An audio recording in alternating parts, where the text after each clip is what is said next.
Cristiano Ronaldo, the world best footballer. তাকে তো আমরা সবাই চিনি। আজ দীর্ঘ 2 যুগ ধরে সে শাসন করে যাচ্ছে ফুটবল। তার গোল করার ক্ষুধা, ন্যানো সেকেন্ডের ড্রিবলিং।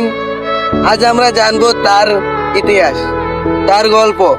একজন হতদরিদ্র থেকে আজ এত বড় ফুটবলার হয়ে গেল সে। তো চলেন বেশি কথা বাড়াবো না, আজ এই ভিডিওটা শুরু করা যাক। 1925 সালের 5 ফেব্রুয়ারি পর্তুগালে মাদাইরা দ্বীপে তার জন্মগ্রহণ। তার বাবা ছিলেন একটি ক্লাবের মাঠ কর্মী আর তার মা মানুষের বাড়িতে বাড়িতে কাজ করতেন। তার জীবনটা এত সহজ ছিল না। সে ছোটবেলা থেকে ফুটবলের পাগল ছিল, ফুটবল নিয়ে খেলা করত। তার বন্ধুরা যখন খেলাধুলা শেষ করে বাড়িতে ফিরতো তখনও সে মাঠে অনুশীলন করত। তারপর তার বয়স যখন 9 তখন সে তার বাবার কাছে একটা আবদার করে বসলো, বাবা আমার একটা বাইক কিনে দাও। তার বাবা তখন তাকে বলল, বাবা আমরা গরিব, আমার কাছে এত টাকা নেই তোকে বাইক কিনে দেওয়ার জন্য। তারপর এভাবেই চললো আরো কিছু বছর। মাত্র 12 বছর বয়সে সে লিপসনে চলে যায় ফুটবল শেখার জন্য। এত ছোট্ট বয়সে পরিবার থেকে আলাদা থাকা তার জন্য মোটেও সহজ ছিল না, অনেক কঠিন ছিল। রাতে যখন তার মায়ের কথা মনে পড়তো তখন সে কান্না করে দিত। তারপরেও তিনি বাড়ি ফিরেননি, কারণ তিনি জানতেন বড় হতে হলে ত্যাগ স্বীকার করতে হয়। তারপর তার বয়স যখন 15 তখন ডাক্তার জানালেন তার হৃৎপিণ্ডে একটা ব্লক ধরা পড়েছে। ডাক্তার বললেন সে আর কখনোই ফুটবল খেলতে পারবে না। তারপর সঠিকভাবে সুন্দরভাবে তার অস্ত্রোপচার হয়ে গেল। তারপর 3 দিন পরে এসে আবার মাঠে চলে গেল ফুটবল খেলার জন্য। এই ঘটনায় প্রমাণ করে দেয় ক্রিস্টিয়ানো রোনালদো সহজে হার মানার পাত্র নয়, সে চেষ্টা করবে। তারপর 2003 সালে সে পাড়ি জমান ইংল্যান্ডে ম্যানচেস্টার ইউনাইটেডে। শুরুতে অনেকেই বলেছিলেন সে শুধু ড্রিবলিং করতে পারে, আরো নানা রকমের টোল।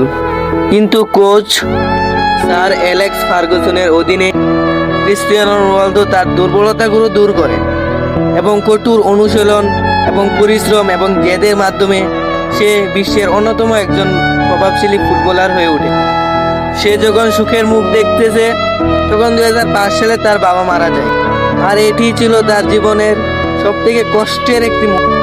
তারপর তিনি বহুবার বলেন যে আমার বাবা আমার সফলতা দেখে যেতে পারেনি, এটাই আমার সবচেয়ে বড় আফসোস। এই কষ্টই আবার তাকে কঠোর পরিশ্রম এবং আত্মবিশ্বাস দেন। আবারও সে মাঠে ফিরে সে রিয়াল মাদ্রিদে যোগ দেন 2009 সালে। তারপর শুরু হয় এক অবিশ্বাস্য অধ্যায়, আর এই অধ্যায়টা তো আমরা সবাই জানি, কারোই অজানা নয়।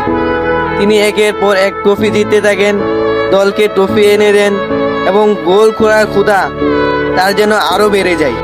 চ্যাম্পিয়ন লিগে ইতিহাস গড়েন, রিয়াল মাদ্রিদের সর্বোচ্চ গোলদাতাও হয়ে যান তিনি।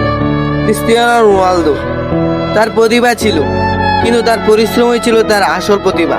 অন্যরা যখন বিশ্রাম করত তখন সে অনুশীলন করত। সে তার ঘুম, খাবার সবগুলো নিয়ম মানেই চলত, নিয়মের বিরুদ্ধে সে চলতো না। আর এই শৃঙ্খলায় তাকে অন্যদের থেকে ভিন্ন করে তোলে। তারপর সে অধ্যায় 2016 সালে সে পর্তুগালকে ইউরো চ্যাম্পিয়ন করে। ফাইনালে চুট পেয়েও সে মাঠ ছাড়েননি, সাইডলাইনে বসে থেকে সে কোচের দায়িত্ব পালন করেন, দলকে সমর্থন করেন, আর সে পর্তুগাল ইতিহাস গড়েন। ক্রিস্টিয়ানো রোনালদোর চোখের পানি কোটি কোটি মানুষের হৃদয়ে স্পন্দন করে। কিন্তু সফল হওয়ার পরও তার সমালোচনা থামেনি। কেউ বলেন সে স্বার্থপর, কেউ বলেন তার সময় শেষ, কিন্তু সবসময় সে মাঠের পারফরমেন্স দিয়ে সবাইকে আবার জানিয়ে দেন সে শেষ নয়, সে স্বার্থপর নয়, সে লিজেন্ড এবং লিজেন্ড। তবে আজ তিনি শুধু একজন ফুটবলার নয়, কোটি কোটি মানুষের আবেগ, কোটি কোটি মানুষের আইডল। তাকে আইডল মানা ছেলেটাও আজ বিশ্বসেরা। তিনি বারবার প্রমাণ করেছেন দরিদ্র তোমাকে থামাতে পারে না, আর ব্যর্থতা তোমাকে কখনোই শেষ করতে পারে না।